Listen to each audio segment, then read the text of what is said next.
അമ്മ എന്തിനാ ഇങ്ങനെ മേടിച്ചു നോക്കുന്നേ? ജയിലുദ്യോഗസ്ഥരുടെ ഔദാര്യം കൊണ്ടാ അമ്മയ്ക്ക് മോനെ ഇന്നിങ്ങനെ അടുത്ത് കാണാൻ കഴിഞ്ഞത്. 21 വർഷത്തെ കാത്തിരിപ്പിനൊടുവിൽ രാഷ്ട്രപതി പ്രതിഭാ പാട്ടീൽ എന്റെ ദയാഹർജി തള്ളി. ഈ കാലം അത്രയും ഒരു നിമിഷം പോലും വിശ്രമിക്കാതെ എന്റെ മോന് വേണ്ടി അമ്മ പൊരുതുകയായിരുന്നു.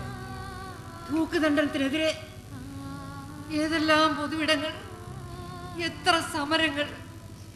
അവസാനം അമ്മയ്ക്കൊരു കത്ത് കിട്ടി. സെപ്റ്റംബർ 9-ാം തീയതി വെല്ലൂർ സെൻട്രൽ ജയിലിൽ വെച്ച് പേരറിവിനെ തൂക്കിക്കൊല്ലും. നിന്നെ ശവശരീരം ഏറ്റുവാങ്ങണമെന്ന്.